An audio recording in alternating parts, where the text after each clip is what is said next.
Good afternoon, everyone, and welcome, welcome, welcome, welcome. Thank you all so much for taking time out of the many, many things you could be doing right now to be with us. I am Toya Randall, curator and catalyst for Voice Vision Value, and I want to say welcome to you again and happy Black Philanthropy Month. Voice Vision Value is a digital narrative project to celebrate the leadership impact of Black women. And before I get into my remarks, I want to first thank the folks who are behind the scenes making this possible. Don't want to wait to the end because some folks might leave. And so I think it's important to say the names of all of those who have made it possible for this to happen right now. So Danny Johnson and her team at Special Gatherings, including Grace Gimmerick, Gayla Jones, and Kimberly Jefferson. And then there's Olivia Ty, my colleague and thought partner at Casey Family Programs. She has been a brave and fierce defender of voice, vision, value, and she jumped into this thing fearlessly with me. And so, Olivia, thank you. I created this project to hold space and energy for our community of Black women and sisterhood at a time in history when we have so many more questions than answers. And my intention is to fortify our connection by centering our stories of power, brilliance, and love for our people. And my intention is also to honor the legacy of those who walked through the doors of philanthropy before us, and they held those doors open. When they got a seat at the table, they put a placeholder in the chair next to them to make space in the room for the beautiful representation of Black women across the field of philanthropy today. And you will hear about many of those women in relationship to their legacy at Kellogg Foundation as part of today's conversation. This is the premiere episode of the Leadership Legacy of Black Women, part of the web series for Voice Vision Value, and we're bringing it to you today in partnership with APFI and their 2020 Black Women in Leadership Philanthropy Retreat.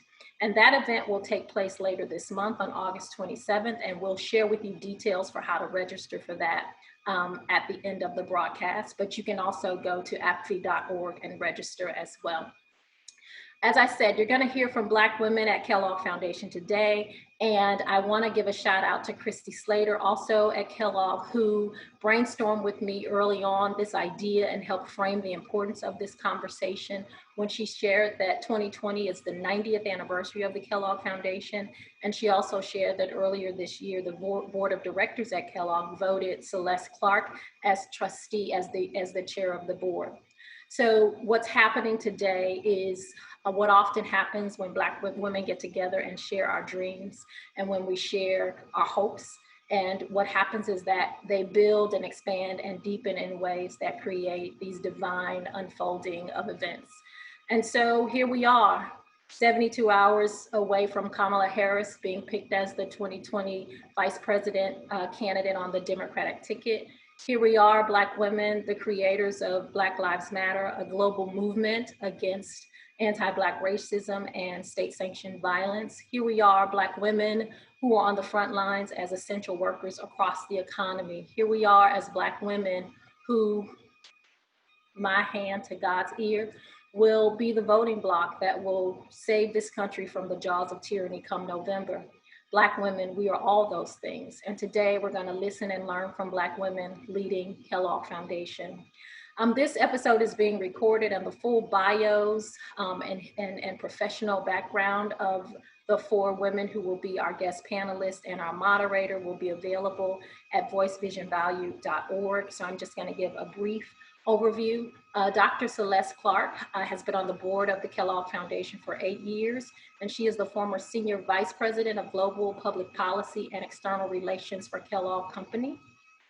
We have Lejeune Tabron Montgomery, who's been at Kellogg in various positions for 33 years. She joined Kellogg in 1987 as a comptroller, and before becoming president and CEO, she was the executive vice president of operations and was the treasurer. Alandra Bird Washington has been at Kellogg for 18 years and is currently the vice president for transformation and organizational effectiveness. And last but not least, we have Carla Thomas Payton, also at Kellogg's for 8 years and is currently the vice president for program strategy. And before joining Kellogg, Carla was the Deputy Director of the Office of Child Care at the Administration of Children and Families at the U.S. Department of Health and Human Services. And last but not least, our moderator, Susan Taylor Batten, who joined APFI as president and CEO in 11 years. And in her time leading APFI has centered the framework for responsive philanthropy for racial equity through in Black communities, as well as increasing investment in and sustaining Black-led organizations as a core measure of philanthropic effectiveness. And we are so appreciative for Susan agreeing to be with us today because she is actually on vacation. So thank you, Susan, for making time. That's about all I have, besides just thanking all of you again for carving out time, given all that you could be doing right now. So with that, I am going to turn it over to Susan Taylor Batten, our moderator. Wow, hi, thank you, Toya. Thanks a lot for your vision and for your love of us and Black women. And yeah, I am on vacation, but I have to say this doesn't feel like work. As I got ready for this conversation this morning, I just got excited. This isn't work, this is celebration, because I know we're all still twirling a bit around the announcement of Kamala Harris, but this is really love. This is also love. So I think the title of your project is just apropos, and appreciate your leadership and your support. And I have to say, as I mentioned, as I got ready for this conversation this morning, I know who the lineup is, and I know these sisters, I know these women, but I really have to say, I was sort of taken aback by the image of all of you together and the power of your stories. And I'm going to say here, we've got a quadruple win. I was going to say a quadruple threat. We've got a Black women board chair. We have a Black woman CEO, and we've got 2 Black women VPs leading at the W.K. Kellogg Foundation. And so you all know that is amazing and impressive. So I too welcome you all to this conversation, and looking forward to just talking about your experiences and your stories and your thoughts about how we support Black women in this sector. So welcome.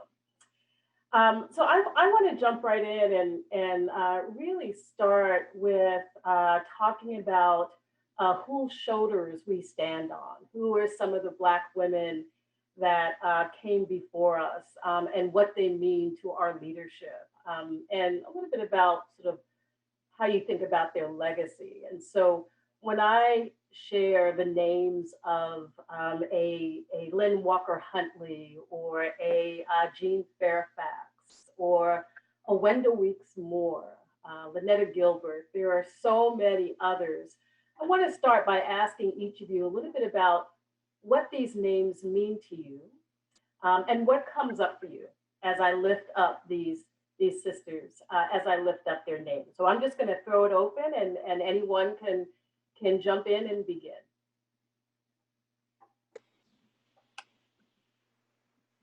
I'll start, Susan, and thank you so much for inviting us to be here today. I am truly honored, and this moment for the W.K. Kellogg Foundation is, of course, historic, but more importantly, I think it is a reflection of our legacy. And I'm going to speak a lot about Black women, but I do want to just start out talking a bit about Mr. Kellogg and this foundation that he created based on his own passion, so that all children, regardless of race, creed, or nationality, thrive in this country.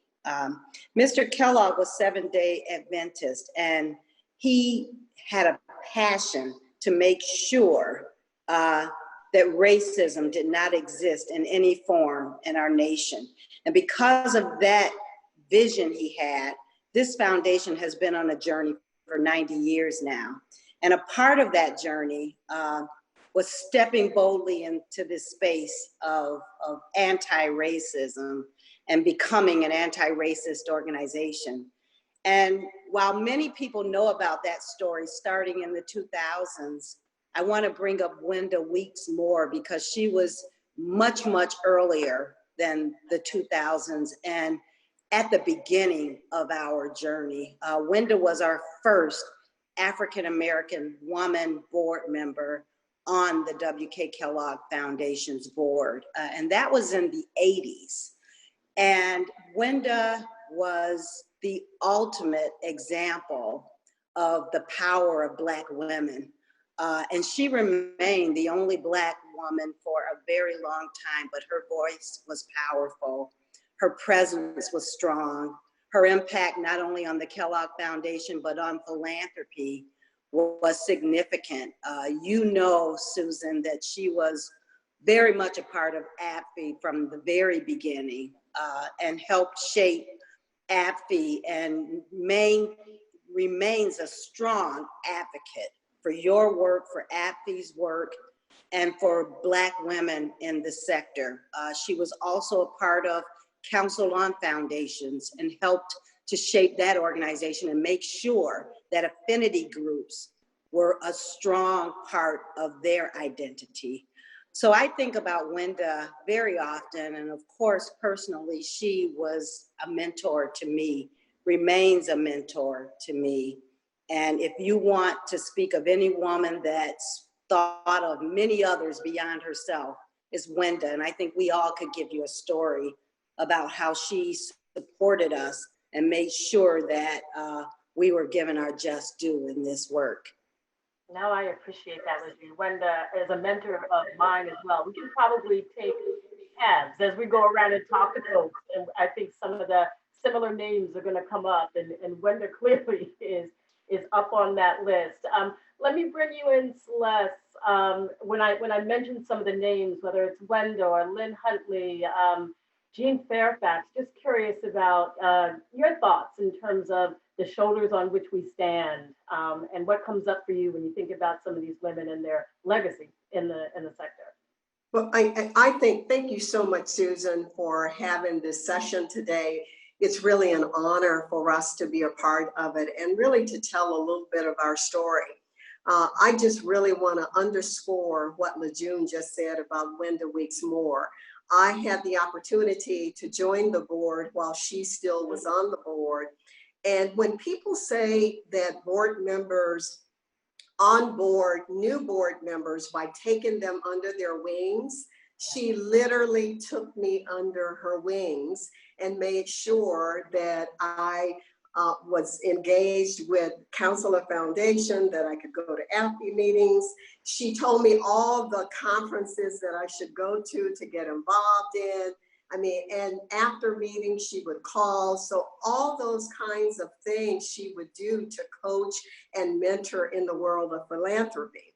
And I think that she made a tremendous contribution and served as an excellent example of how Black women can lead in an area where there's so few of us. And I must admit, I did not realize that there was so few Black leaders in philanthropy, because I grew up on the corporate side of philanthropy. And at the time, I was president of Kellogg Company's philanthropic fund.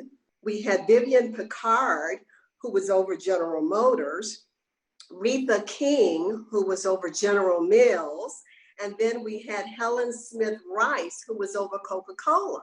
So I just assumed that this sisterhood existed way beyond corporate America, because we all were so engaged with each other and so supportive of each other that I assumed the same thing existed on the community philanthropy side. So if there is anything I would say to young women who are just starting their careers in philanthropy, I would say open far and wide, be open to opportunities far and wide as to where you can go and the role you can play in educating others on philanthropy. And corporate America is a space where it is much needed in order to help them become good corporate citizens. I appreciate that, Celeste, and I'm going to come back to this sort of more details about what strategies then do we use, right, for women to sort of open their sort of wings wide. And when you say that Wenda took you under her wing. I'm going to come back to that in terms of what that really looks like, because I think that's what we want to lift up in practice. But Carla and Alandra, let me pull you in, and again, some of the women that came before us. I'm just curious about hearing their names, what that does for you, or even sharing some of the names, some of the women that have inspired you in your work in philanthropy. Yeah. Carla, let me turn to you. Yeah. Sure. So, as the newbie in philanthropy amongst my colleagues of only being here for 8 years, I think about the Sharice West, the Gladys Washington, the Karen McNeil Millers, both you and Toya, who've been so welcoming to me in philanthropy and always providing a listening ear, always making time for me to have a conversation around philanthropy and what I'm bucking into. And I feel that culture of support is something that you don't find in every field, but I'm particularly happy it's in philanthropy, because what we can do, thinking about community practices, thinking about how we engage those who don't have a seat at the table, is profound. And knowing that I have all of you behind me makes my job so much easier. Mm-hmm. Mm-hmm. Alandra, your thoughts? Yeah.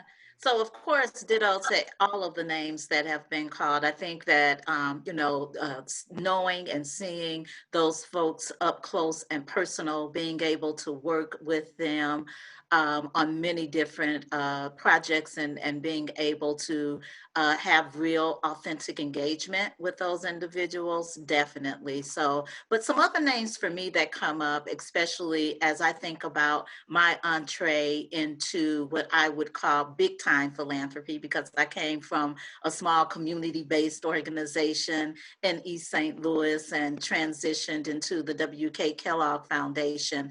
And there were actually a group of women at the W.K. Kellogg Foundation, Black women, who said, "Come on over here, lady, and let's have a talk," and took me under their wings. And so when I think of a Barbara Sable, when I think of an Henri Treadwell that came to me and said, "Hey, I know that you've practiced philanthropy. I know you know what you're doing, but let's have another kind of conversation." And so really appreciated those women being my mentors and helping me to navigate, big time philanthropy, as we were calling it at that point. And then as I think about the field, just thinking about Lynetta Gilbert, who was one of the first persons from a field-wide perspective that said, "I'm going to mentor you. I want to be engaged with you. I want to make sure that you are successful in the work that you do." And all of the mentoring and coaching from Lynetta have definitely appreciated. She was with AFI and engaged with AFI as well, and just really helped me to navigate so many different areas of philanthropy and figuring out the ways that I show up as a Black woman with my voice and with my thoughts and ideas and brilliance and perspective and everything and value and everything that I thought I could bring to the field. So, it's just standing on the shoulders of those individuals. And then, I would be remiss if I didn't say all of the great mentoring and coaching that I get to see every day up close and personal with Lejeune at the helm of the W.K. Kellogg Foundation. And it has truly been just a highlight of my career to be able to support and serve with Lejeune, leading the Kellogg Foundation. So just, I could go through the names of Judy Belk, and I could, there's so many that you could start to call out where, you can just pick up the phone at any time and say, "I need an ear, I need a thought, I need some help." And they are always there to provide that. It's so interesting as you're sharing, Alandra. I think about some of the women at Kellogg as well, and I go as far back as Dr. Betty Overton, who actually was a professor of mine at Fisk University. And I can't tell you how many times Gail Christopher saved me and Abby in my early sort of years at the organization. So the institution itself, I mean, has been led by a number of amazing women. But I want to come back to your last point about the mentoring that you get every day, right? And to Celeste's point earlier, corporate philanthropy is much more diverse, right, than private philanthropy. We see those differences. And it's still the case, you all know, that many Black women in the sector are very isolated. They may be the only sort of person of color, woman of color, let alone Black women. What is it like to be there together? I'm just curious to hear. I mean, you all have different roles. You've got Celeste leading at the board level. You've got Lejeune leading out of the CEO suite. And Carla, you and Alondra are leading in the VP sort of level. But what's it like to be in a community together? I'm just curious how that feels, because that's not a lot of what we feel out here. Susan, I'll start with that. And what I will say is it feels safe. And I want to unpack that a little bit, but we're in a space, I believe, where we can be ourselves, where we can show up however we feel that day. And we are still acknowledged for our brilliance and the contributions and the value we bring. We don't have to play make-believe. We're in a real safe environment, and I think it drives us to get to our absolute best every single day. And it's fun. It's actually fun because we can have real conversations and we can still love one another at the exact same time. So it is awesome. And again, as everyone has said, it's been around for a while. You know, I can remember Dr. Gloria Smith, who was a vice president at the Kellogg Foundation, who pulled me aside one day. We happened to be on the same airplane one day, driving to a meeting. And I was young, and so I had on a pair of jeans and a t-shirt, and it was my goal to change when we arrived. Dr. Gloria Smith had on her St. John's suit and earrings and jewels, and she looked at me, she rolled her eyes at me. We got off the plane, and she said, "I better not ever see you get on a plane with that outfit on again. Who do you think you are? You do not dress like that." Now, this was old school. These was the 80s and 90s before everybody had to take their shoes off and started dressing down. But that type of mentoring where she just called me out and said, "What do you think you're doing?" That was the love. And that's how we continue to play in our foundation. Yeah, and I'll double down on that. I think the support that we have from each other, we can be in a tough conversation and look across the room at each other and know, I have your back. We can have hard individual and group conversations around how we're showing up or how we're not showing up and know that it's coming from a place of love and support. There's always encouragement. There's never a time where I cannot pick up the phone and call any one of these ladies and they will make the time for me and say, "What do you need? How do you need it? Let's strategize. Let's think this through. Come back if you hit a wall." And so to have that within an organization where we don't compete against each other, we support each other because we know collectively we can make things happen. It's a wonderful experience. And I'll just add, it's freeing and it's authentic, right? You know, in some spaces, you know, you have to show up in a particular way, right? And we can talk about a little bit of that code switching at a later time, but you know, you do. But what I really appreciate is the opportunity to be authentic, to engage in ways that, as Lejeune talked about, are safe, and to just know that these women, they have my back, they are looking out for me, and vice versa. And I just feel like it frees me to be a better me in so many respects, because I'm able to just let it all out, let it go, cry when I need to cry, say other things when I need to say other things, but they are there with that listening ear and support, definitely. And then Susan, from a board standpoint, I hope it inspires confidence. Because when you see someone at the top who looks like you, Yeah. it should inspire you and give you confidence that you can achieve that level of success also. And so my goal, particularly as a trustee, is I'm not there to say, oh, I got you on this or whatever. It's more to say, I'm partnering with you, that I'm there to support you. We should be able to talk about things in a manner where, yes, we're going to have some disagreements, but by and large, we're on the same team. We're working toward that same goal, and let's do that together. Yeah. I can feel the culture that you all have created and have the opportunity to work in. So let's broaden it out a bit though, and talk more about how do we encourage, mentor. Celeste, right to your point, which is why I think the project that Toya is now rolling out is brilliant to ensure that young sisters see, right, who's at the top and that we're leading, because it is inspirational. I think I felt that with Kamala yesterday. I started crying when she said, God bless America, you know. But how do we, as Black women leaders, mentor, support, and encourage others that are coming after us? Talk a little bit about that. And let me, Alandra, let me start with you and get your thoughts there about how we do that. Thanks, Susan. I really appreciate that. You know, I think it is a combination of three ways I think that I've approached it.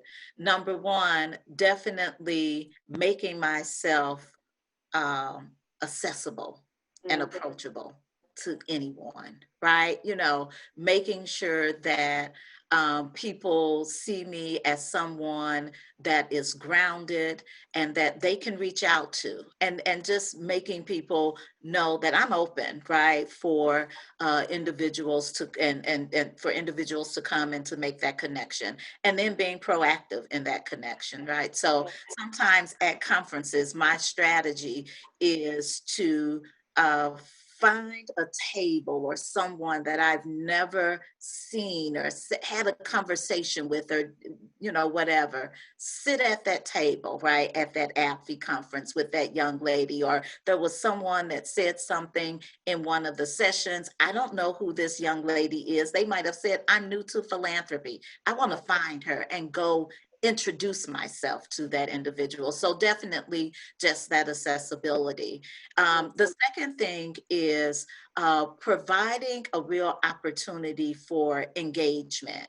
And so how are you reaching out to individuals? How are you talking about the work that's happening and reaching out to them in other ways to see how they are doing? So I have a list of folks that I just kind of check in on and drop an email to once in a while and say, how is it going? Or if we're on calls together, I'm trying to circle back and say, hey, you know, here's some lessons learned that I know about that we've done, or, you know, here's some resources or whatever it might be, but really providing the real opportunity to connect and engage.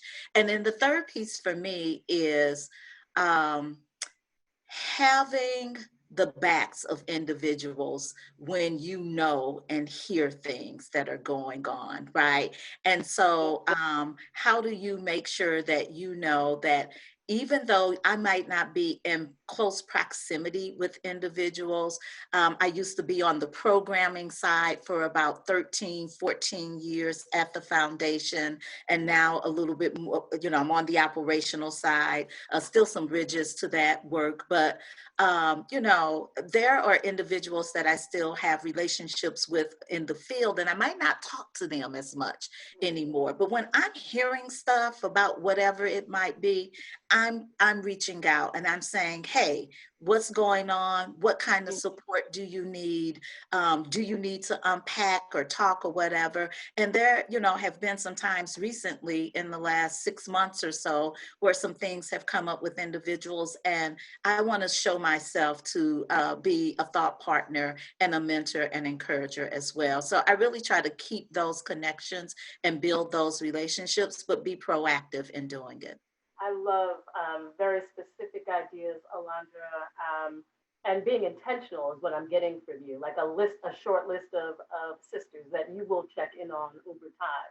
Intentionality, I think is key here, because I know we're all so busy and moving so fast. But other thoughts in terms of how do you or how do we as a network of Black women in this sector, again, reach out and mentor in a more intentional way? Sure. So I also mentor informally and formally. And I wrote my dissertation around Black women in philanthropy called Black Girl Magic, C-Suite Leadership in Philanthropic Organizations. And so I had an opportunity to talk to Black women across philanthropy around what is it they hope for, what is it they wish for. And the thing that always came back, they want to have the authentic relationships. They want to know that you're thinking about them, not just as a colleague, but as a leader in the field. So when I get an opportunity for a speaking engagement, or I get asked to be on a board, or I get asked to source for jobs in the field, I always go through my Rolodex of Black women in philanthropy, and I source them out to every single person that asks. So folks are getting calls for speaking engagements, folks are getting calls to sit on boards, but it's always making sure that you're keeping abreast of who's in the field, what their aspirations are. So that means having informal conversations and formal conversations. That means following through and tracking where they're going in their careers.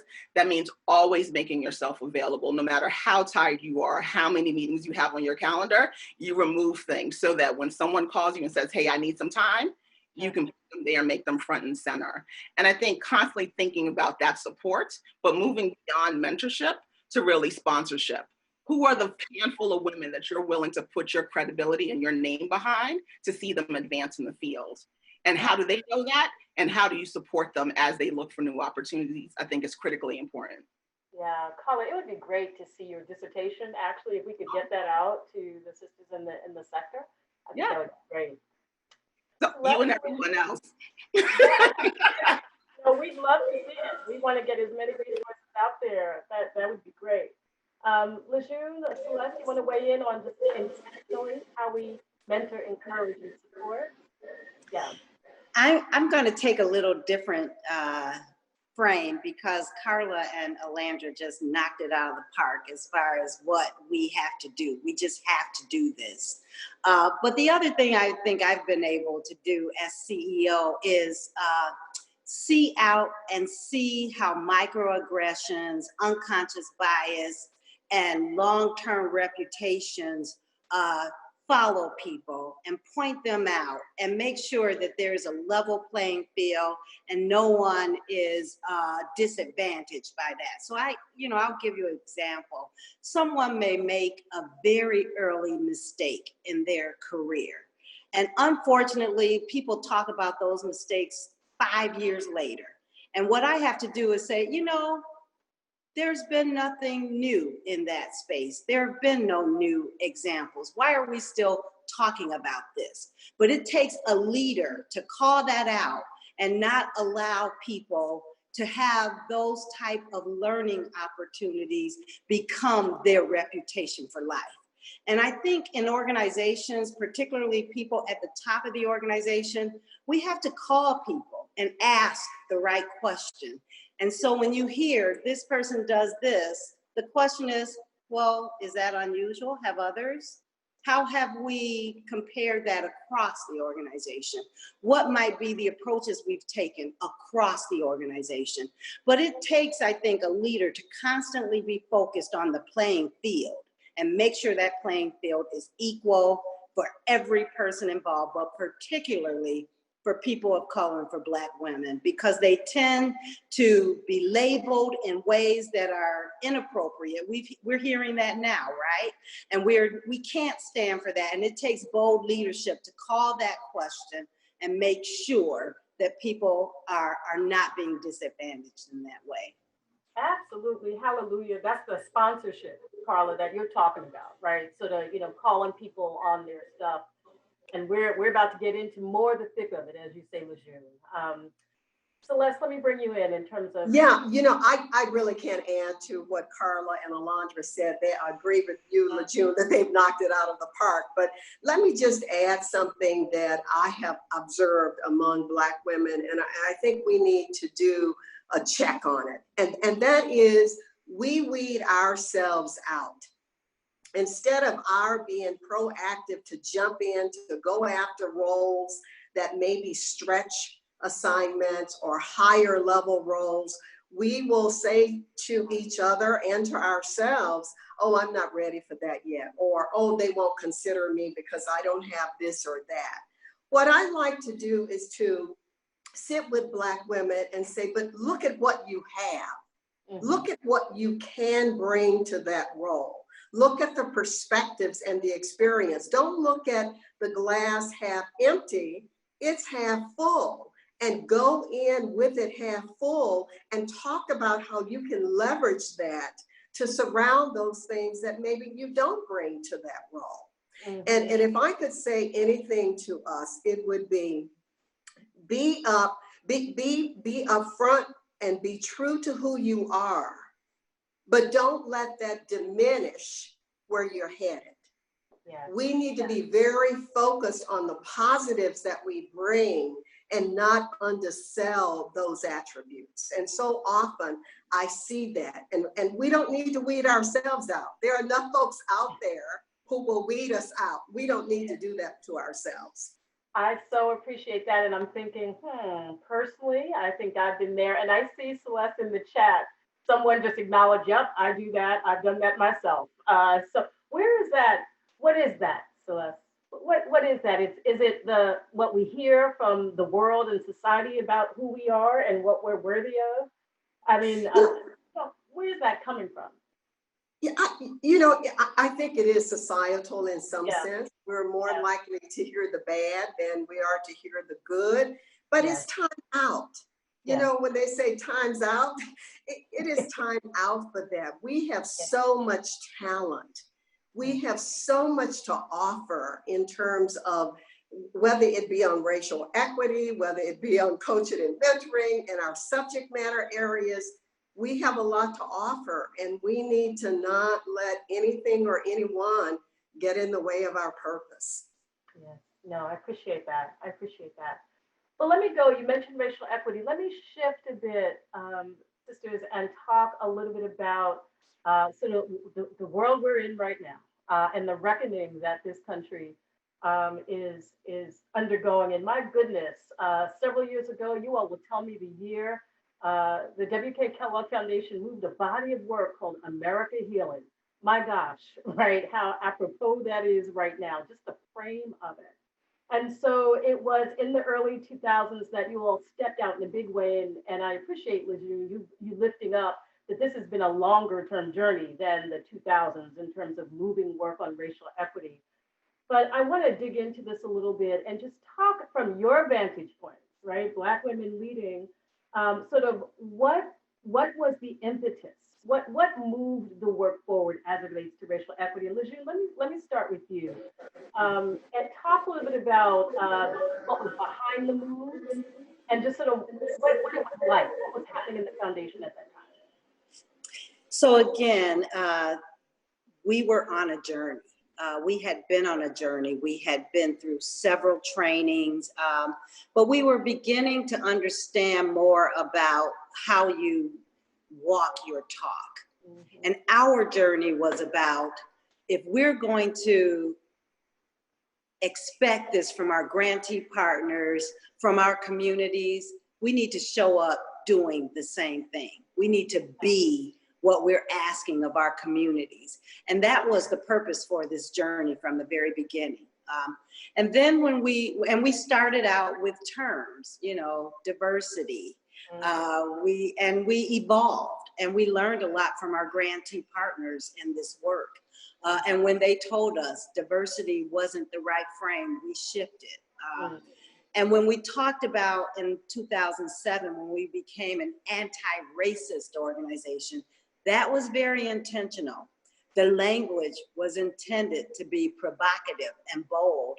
And there were many at the time who thought we were being too aggressive and that was a negative frame. And then look at where we are today. So I believe our journey has constantly prepared us to look forward and be positioned for the movement that we were on and what the nation needed of us. But the real thing that we were able to accomplish that I think is very important is we engaged our board in this work from the very beginning. And our board took every training that we offered. If staff were involved, board members were involved as well. And what that provided for us was what we call this authorizing environment, where everyone in the organization knew that this was supported and required all the way through every board member. And giving that space, again, back to everything we spoke about earlier about the environment, the safety, the confidence that you have in that type of a construct, that's what we were able to create. And then we were able to learn because we made mistakes on this journey. We're not saying that we're perfect. We're still on a journey. But what we know is in order to be anti-racist, that's an action word. That's not passive. You don't say anti-racist and do nothing. Anti-racist means you're constantly learning, shifting, adapting, and figuring out what the next move is. For us, it meant looking at every policy, looking at who we were hiring, looking at what we were missing. And we still have work to do. We look at every aspect. Where are we? Where's the blind spot in this work? But I think because we've taken the bold risks, we've been able to be a leader in the field in this space. And I think we lead not because of what we say, it's because of what we do.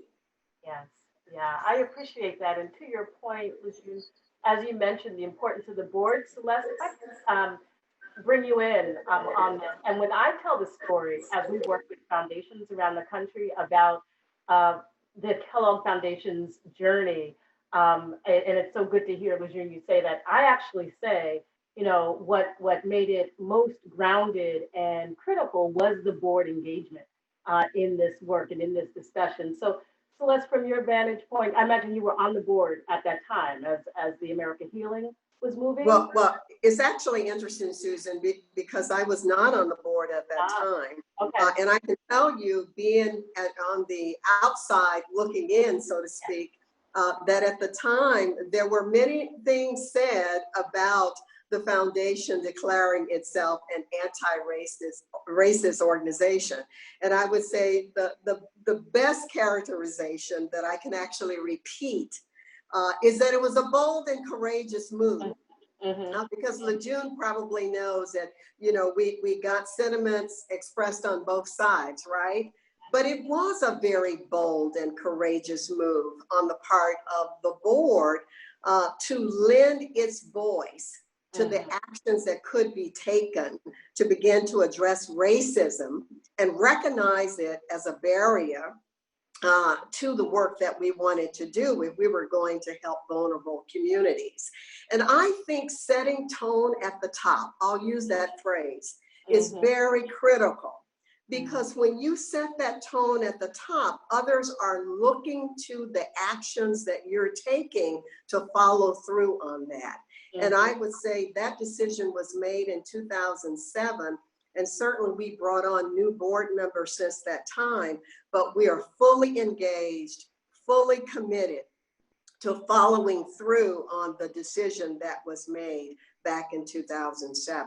And the staff knows unequivocally that they have our full support in this area.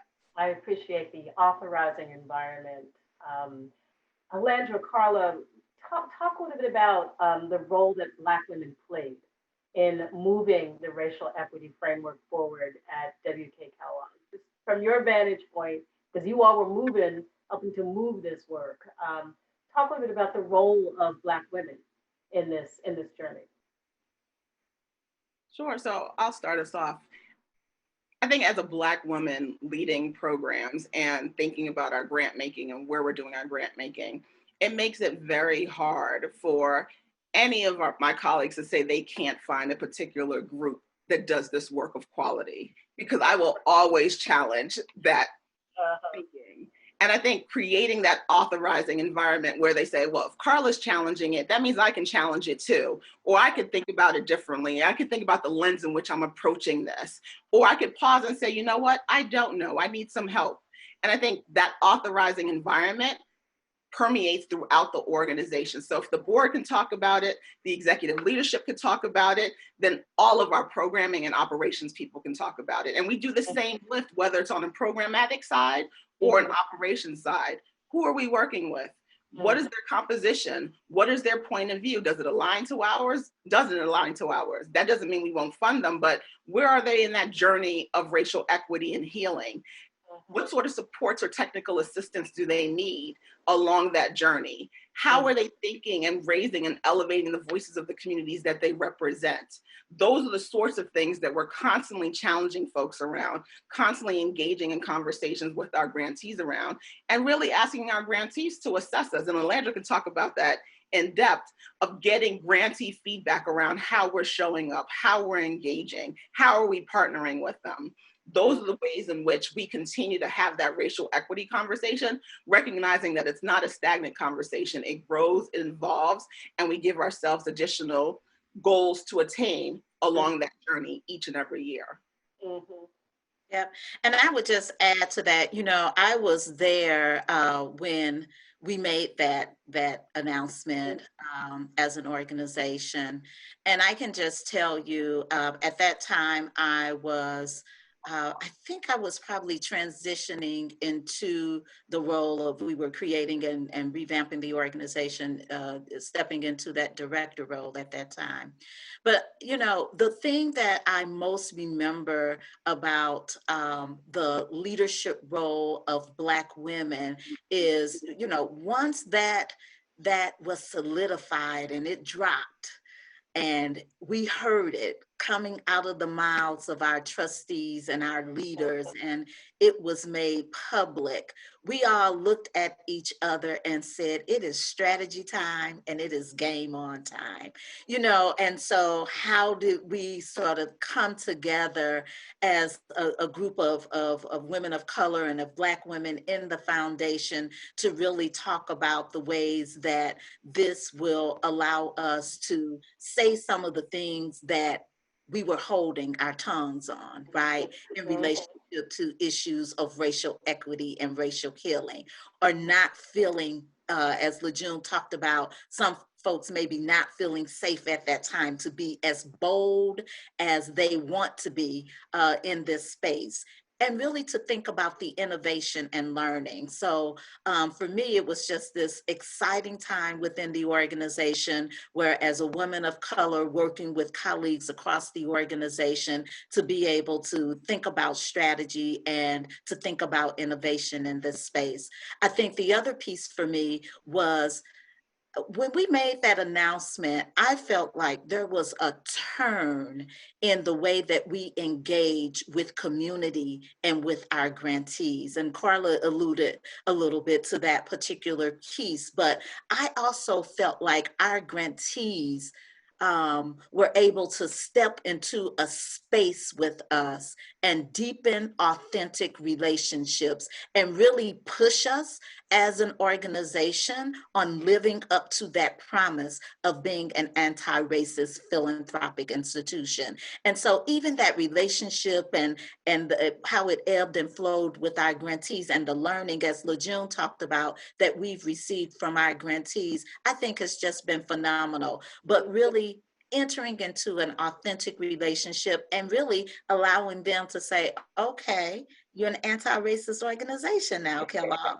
So let's get to work. And here are some things that you really need to be thinking about and considering as you step into that space. And so it was just an exciting time for many of us in the organization to be able to get to work in a different way across our portfolios. I want to follow up right on something you said, Alondra. And just for the viewers, I've got just a few more questions. Then we're going to open it up for questions. So I would encourage you all to, put your thoughts and questions in the chat, and we'll get to them. Anti-racist organization. I think all of us were like, okay, but somebody had to step out there. Led by Black women. And so there's got to be a level of expectations that you all are working under. And that can be somewhat of a burden. I just want to hear you all talk a little bit about managing the expectations that you all might be working under, or the sort of the frame in which you're working in. You, again, Black leadership at the board, at the CEO level, at the VP level. And so I'm sure folks just, want to see it work and happen out of the WK Kellogg Foundation. What are some of the challenges perhaps that come along with that? And then how do you manage those expectations? Curious about your thoughts. Landra and Carla, probably Celeste, will all laugh when I say this, and it's a burden, and we need to be serious about this, but the first burden that I feel is the burden to succeed and to know, one, either everyone is watching, or two, half are doubting. Mm-hmm. And for me, that drives me to, if anything, overachieve. So that syndrome of knowing that failure is not an option, and that success must look better than any other success anyone has ever seen, to even acknowledge that is actually success, has been a driver. And it's unfortunate, but it doesn't let down. And when you get, I'm going to take Landra and Carla and I, three of us, all excellent in what we do, the bar raises. I'm just going to tell you that the bar is high. But it comes with that, a burden of just, stamina. We are women. We have to take care of ourselves. We have to take care of our health. Mm-hmm. And sometimes I feel like we're letting that go for the sake of showing up and being who we know we need to be as leaders in this organization. But I think a reflection moment, there is something there in this burden that we all must face and maybe support one another on, but we have to get to a different level of balance, I believe, and that's what the sustainability strategy needs to focus on for the future. I so appreciate that, Lejeune. I so appreciate that, because you just put in plain words what I think is behind the struggle of so many Black women in the sector. Just nonstop failure is not an option, because, as you said, we know half are watching and half are doubting. That was powerful. Other thoughts on this issue of managing burden and expectations? Yeah, and Lejeune, I appreciate that. I was going to go a little bit down that path, but really to talk about sort of sometimes this burden that I almost call it this interfighting that can sometimes happen, or pitting issues against issues, or pitting groups against groups, or, and sometimes that can become really tricky to navigate in this particular space as well. And from our particular perspective, the way we've really approached it from the WK Kellogg Foundation perspective is really, how are you looking across issue areas? How are you looking across identities? How are you looking across particular issues that are in communities, and really dissecting across racial groups and looking at the intersectionality? But, when we first started this, and I can remember, and I just have to give shout out to Gail Christopher, who was a mastermind around a lot of the innovation and work that was built. But I can remember, all of the, I don't know, was it almost 2,000 proposals that came in on that first RFP, and and the burden when you were out in the field, being pulled many different ways in that particular perspective, and how you really had to stay grounded and centered and really understand and keep your eye on the goal and what we were trying to do, but also to give your time yourself time and space to reflect on all of this, because it's a tsunami sometimes when we're in that particular space.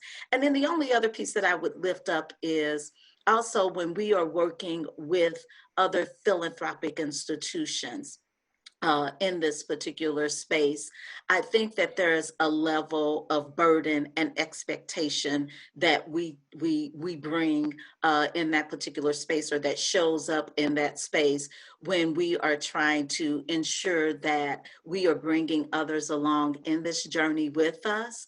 And how you create that delicate balance to be able to do that. And then as a Black woman, how you are also protecting your own identity in this space, and really understanding how to navigate all of that. So while it's all great work, it does come with great responsibility and great burden. Yeah. Before I turn it over for a question, Carla, Celeste, you want to weigh on that? I know this is a meaty question, so I'm curious about your thoughts on this one. Yeah. I would just add, and Lejeune touched upon it, the burden of always bringing your A game. We always have to be on the A game. There is no room for error or mistakes. And for us to be able to maintain that level of energy and engagement and performance, it requires a lot from us. So I like to say to women, especially us, is to take care of yourselves. Make sure that our vessels are filled, that we replenish them, because we're always giving. We're always something, whether we're giving it out or it's leaking out, it's getting empty. So we have to refill it in order to give that A game. So I do think that we need to take care of ourselves. We need to make sure that our vessels are full and ready to go, and that we're able to address things. And I'll put that caveat, without being the angry Black woman, because people expect that we're gonna be emotional and explode. And yes, that may happen, but when it does, let it be for the right reason. Right. That's right. I love it. Carla, I'm going to give you the last word on this. So the only thing that I would add is that, growing up Black in America, you learn to deal with a lot of microaggressions and a lot of low expectations and having to exceed expectations. I think the microaggressions that I find the hardest are when I experience them from other Black women.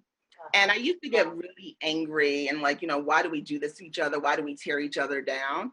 And then as I got older, I just realized that, we each fight our battles in different ways. And the greatest gift that I can give another Black woman is the gift of grace. And so when they don't show up in a particular way, or we have a conflict, I'm always starting from a place of grace. What can I do for us to have a positive experience together? How can I give you the room that you need to be able to settle in whatever emotion you have? And then how can I embrace you with love? And that attitude has really worked for me. I so appreciate that. And we could go for another probably 20 minutes talking about that point, Carla, in particular. Let me actually open it up and see. I'm going to ask Toya if we have any questions in the queue that we want to give to the panelists. Yes, we do have a question.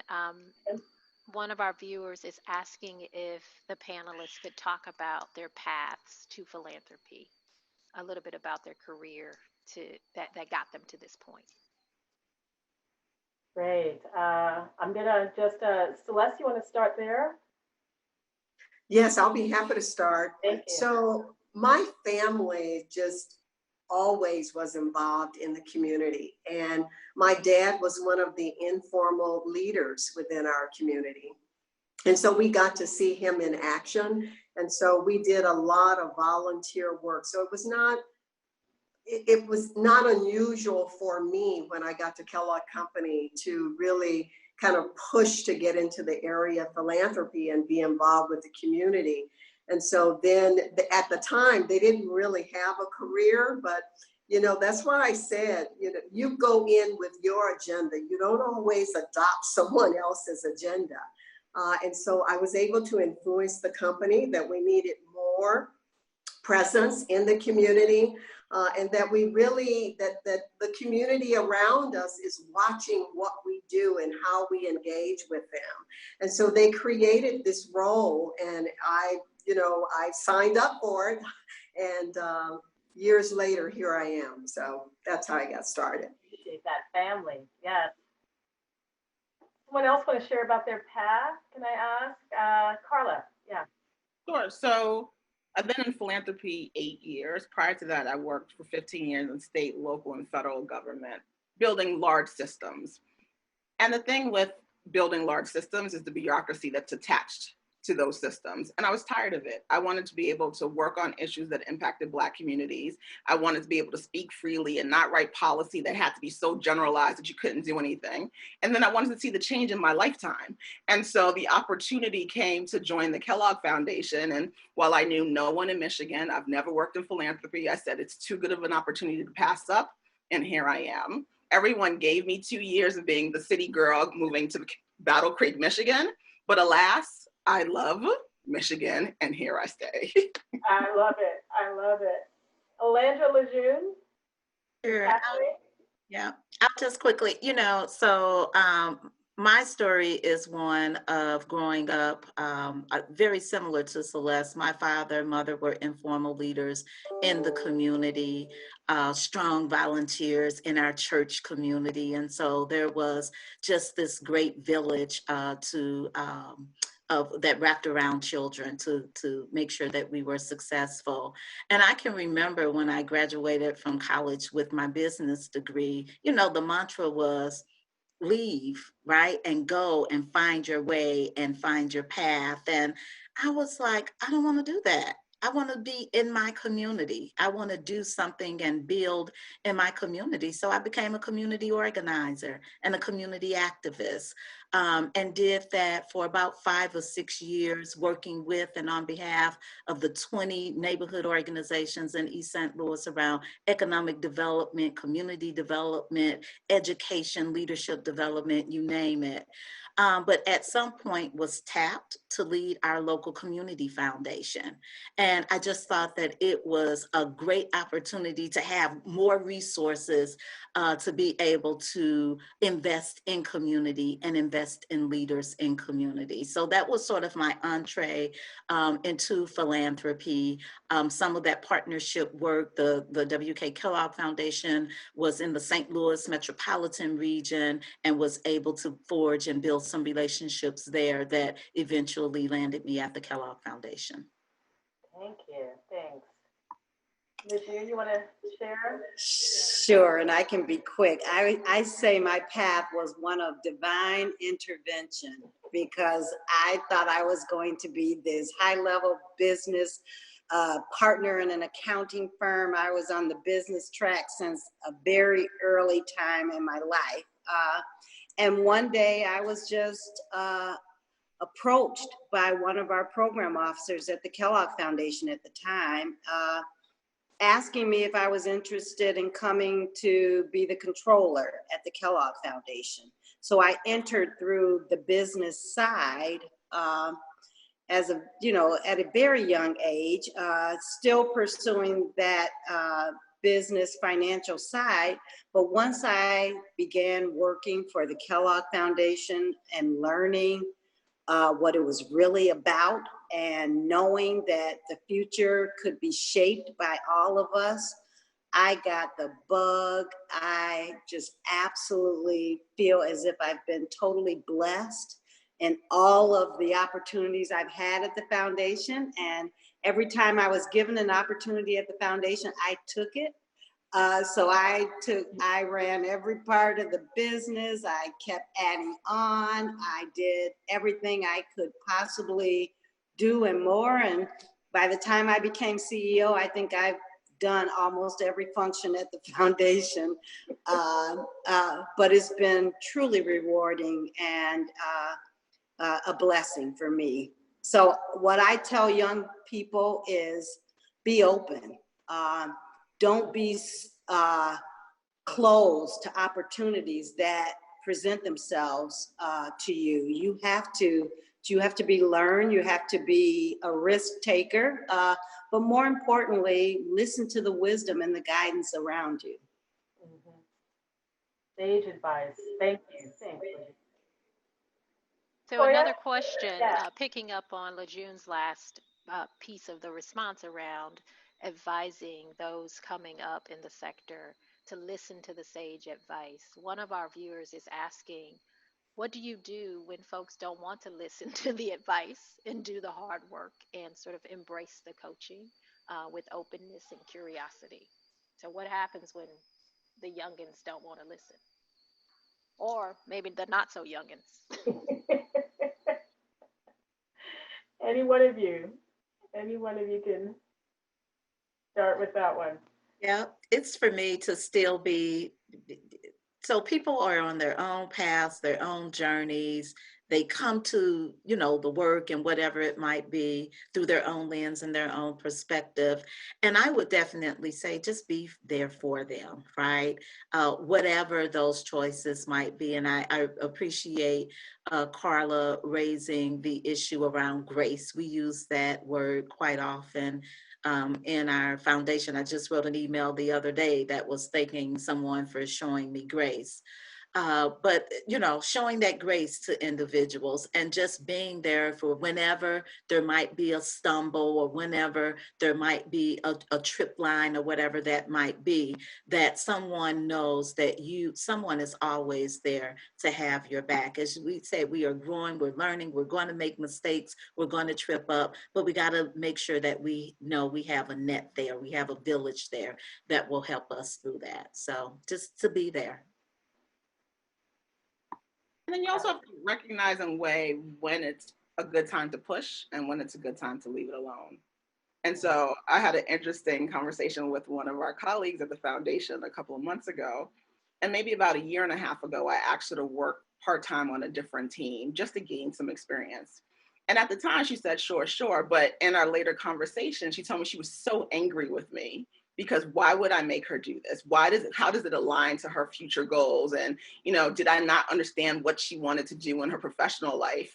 And she said at the time she was angry, but she did it. And then she came back about a month ago and said, Carla, that was the best thing you ever did for me. Thank you so much for helping me see that there were different pathways to get to where I wanted to be. And now I feel like I finally arrived and have a place in the Kellogg Foundation that speaks to my skill set. And I was like, very good. She didn't have to come back and say that, but you saw it from the ways in which she showed up in that new role and the performance that she put forward. And it was sometimes you have to push, sometimes you have to pull, and sometimes you have to just leave alone. Mm-hmm. Mm-hmm. Others, Toya, any other questions? Yes.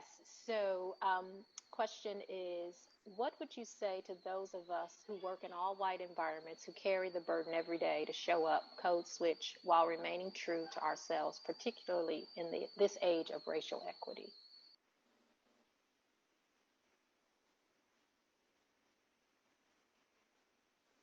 Again, we've all been in that space. It is a unique opportunity that we are at the Kellogg Foundation that has this much leadership of color at all levels. So in many organizations, and for the vast majority of my career, I usually am the only person of color at the table, much less there's no Black men, there's no Latino men, there's no Latino. I'm the only person of color at the table. And the thing is that recognize that you're not always going to get filled in what you need from that position, but surround yourself in a community that can shore you up, that can give you the nurturing that you need to stay the course. And so be very mindful on who you network with and how you build that network and what they offer you, because let's be honest, you're not always going to get it from your place of employment, but you can get it from your network. Mm-hmm. Other thoughts? Yeah. I would say stay strong because you belong. And that's critically important. And I tell many people that I mentor this all the time. Don't give up your seat for someone who wants you to give it up. You belong there just as much as everyone else sitting around you, no matter what color they are and who they are. You belong. And don't make it easy for them to take your seat.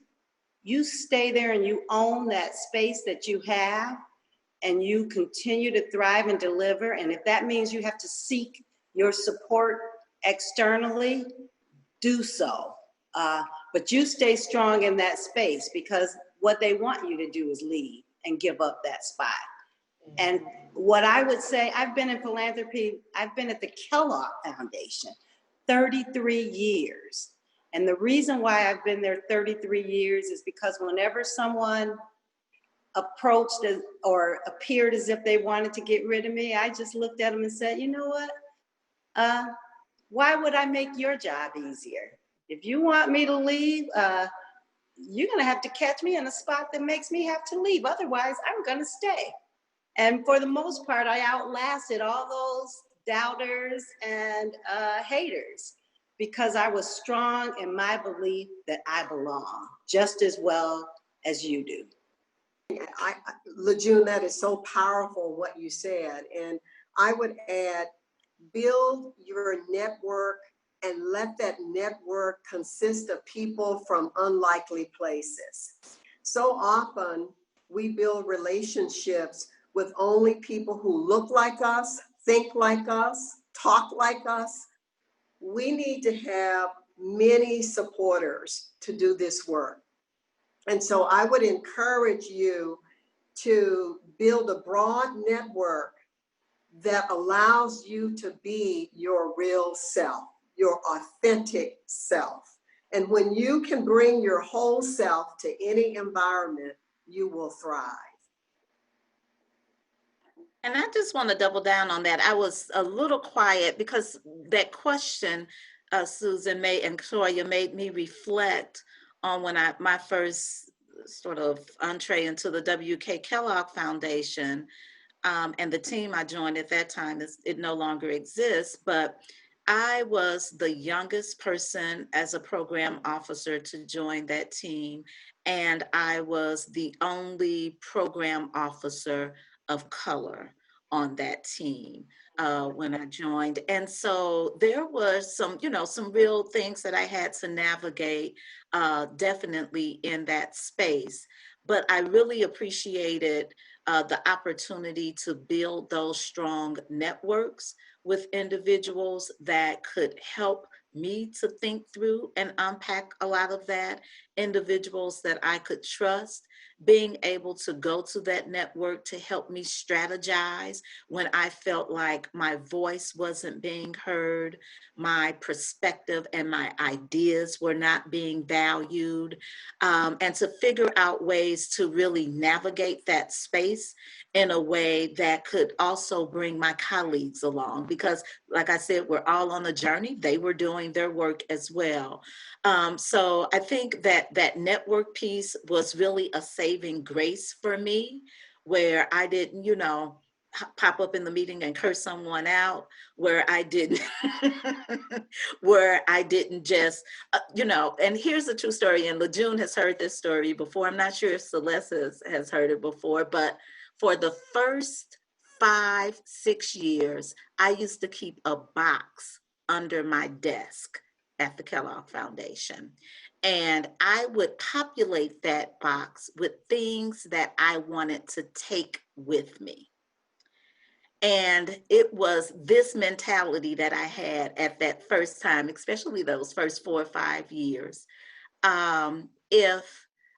If they escort me out of this building today, I want to be able to get my box, pick it up, and go with dignity. And they wouldn't have to send me a thing. They wouldn't have to, but it was really that network, that strategic network, that really helped me to be able to navigate a lot of those things and to have my back, and help me to think through how I show up in some real ways, to bring my voice, my value, and my vision to the work.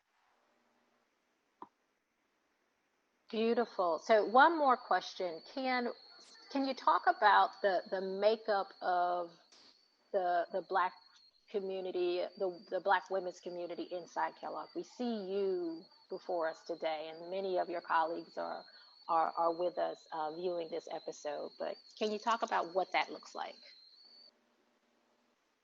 Lejeune, you want to take that one?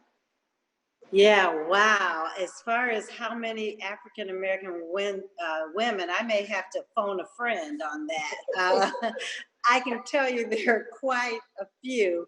As far as the makeup of the organization, we're 45% people of color, and our board is 60% people of color.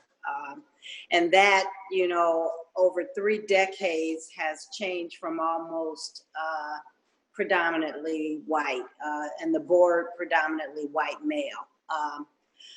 But as far as the number of Black women, I don't know if Carla or Alandra know the exact number, but I can tell you one thing about our foundation is I think women coming in have been able to see Black women at every level of this foundation for a very long time.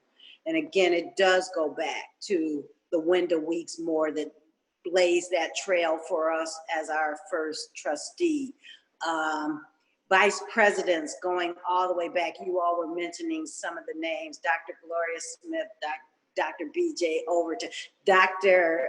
Valora Washington, who was our first African-American woman vice president, who created phenomenal work in the foster care system and early childhood education, our education portfolio. So we've always been able to see Black women thriving at the Kellogg Foundation, and more Black men, and now we're looking at every level and area of diversity. When we look at our portfolio now, we're looking, you know, do we have enough Asian Americans? Do we have enough Native Americans? Do we have the right representation of all of the fabric of this nation in our work? And that is how we continue to push ourselves to make sure that Latinos are in every area and growing, that every race has an opportunity to thrive. And so we just continue to push. We know we're not perfect, but we push and we challenge ourselves and hold ourselves accountable. Okay, so Susan, those are our questions. We can move into the final wrap up. Yeah, thank you. Thanks. And I know what the participants are feeling like. That's special. So they're asking, okay, wait, who's over? I'm thinking Jean Wofford. I'm thinking, you know, we're all counting the Black women leaders there because we understand it's an amazing culture. Leadership matters. We know you've been intentional in your hiring decisions, and it's an opportunity in place for Black women leaders to grow. So we so appreciate that. So we are going to take just a minute to close and wanted to hear from each of you, just your thoughts on what I call a miracle question, right? Sort of a big, broad question. And it's, imagine this, you go to sleep tonight and you wake up tomorrow and a year has passed. A year has passed, right? And a miracle has occurred for Black women in philanthropy. What happened? As a closing statement, let me just ask you all to sort of weigh in. It's the miracle question. And I'll start with Alandra. I'll start with you. Thanks, Susan. You know, I think what I would really like to see is this deepening of collective action of Black women in philanthropy, coming together to be really creative, strategic, and innovative around an inside-out agenda as it relates to philanthropy. And what would that look like if we were to get together in partnership across the sector? And I might be even fortuitously talking about new programming for AFI, right? As it relates to how do we start to bring together Black women in philanthropy to really set that agenda, but not just within ourselves. How are we collectively reaching out to other Black women leaders in community to help engage, help inform, help shape all of that. I think more is needed in that space. And so if I could wake up tomorrow and see a difference of how Black women are showing up in philanthropy, it would truly be knitting together this collective fabric, this collective agenda that would be pushing us and our issues to the forefront, and then really figuring out ways to solve them. And the organizer coming out in you, Alandra. Thank you. Thank you. Carla, let me go to you next. Sure. So, because I believe so much in Black women leadership, my hope is that the Kellogg Foundation, what we represent, is represented across philanthropy. That you will not be the outliers that have 4 women of color as leadership, that this is the norm within the field, and that the great work that folks have been doing is recognized and elevated. Oh gosh, yes. Before we all come run to Kellogg, right, and try to get Lejeune to hire us, let's make this more of a, I love it. I love it. Lejeune, let me go to you in terms of the miracle question. Well, I just think that Black women have a perspective that needs to be at every table and needs to be a voice of that's really sought after. And so when I look at the boards in philanthropy, and I think about that authorizing environment that we created, I would like to wake up in a year from now and see every board in philanthropy include many Black women on their boards. Just as corporate America is thinking about its boards and how they must bring perspective onto those boards so they can have a conscience for the future, philanthropic boards need to do the same. I think our board is a very diverse board, but I don't think that exists throughout philanthropy. And if that shifted overnight, I can tell you the consciousness of these organizations will change. Powerful, powerful. So I will build just on what Lejeune said, because I was going to talk about boards in philanthropy and that they should, if I could wake up a year from now, they'd be more diverse and have more Black women. But I'll throw out a wild card. A year from now, I'd like to wake up and see it be Vice President Kamala leading a discussion on Commission of Philanthropy with many of us around the table. Oh gosh, Madam Board Chair, you just gave me the chills. My goodness, my goodness. Thank you to all of you. Thank you so, so much for the time and sharing of your stories. The chat was on fire. People are sort of catching your gems. So we appreciate it. I have to say, from my position at AFB, you know, AFB is going to be 50 next year. And we owe so much gratitude to the W.K. Kellogg Foundation. And each one of you, I know, has had something to do with AFB's success. So from our perspective, from the board and staff at AFB, we want to thank you.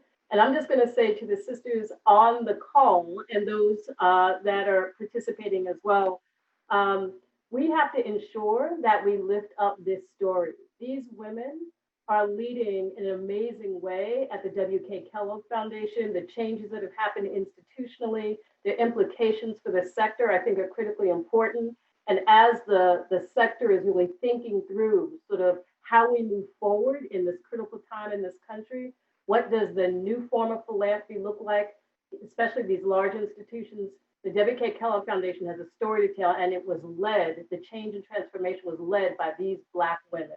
And we have to ensure that that story is out. So with that, Toya, I'm going to turn it back to you and let you close us out. Awesome, awesome, awesome. Thank you, Susan, Celeste, Carla, Alandra, and Lejeune.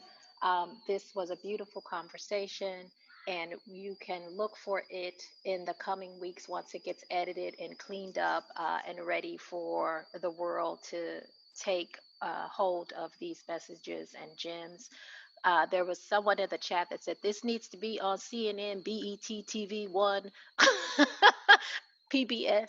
So we'll try to get it there too. But I just want to offer to the audience, in the coming weeks, Voice, Vision, Value will launch, and we have episodes of this series featuring Valeda Fullwood and Lynetta Gilbert's talking about Black women building, teaching, and sustaining philanthropy in the South and across the country. We recorded an episode last week with Lauren Castile talking with Carmen James Randolph and Katrina Mitchell and Shonda Smith Baker. All of those ladies leading community-based philanthropy through the lens of leading philanthropy through crisis to Black liberation. And then lastly, Voice Vision Value will be commissioning a report with Frontline Solutions about the unique impact and experience of Black women leading philanthropy in 2020, given all that we are living. Lynetta Gilbert talks about the future is now and we are living history. And so we want to capture the real change and impact that we as leaders in this sector will catalyze and push forward into 2021. So with that, we say goodbye and thank you. The slide is going to come up with a link to the APFI Women in Philanthropy Retreat. Go register. This was a teaser of what you will find and experience and receive at that event in a couple weeks. So go and register. And once again, thank you to the ladies at Kellogg Foundation. Thank you, Christy Slater, for helping brainstorm, bring this together, and to all of you for sharing your time with us today. Enjoy the rest of today and take good care. Bye-bye.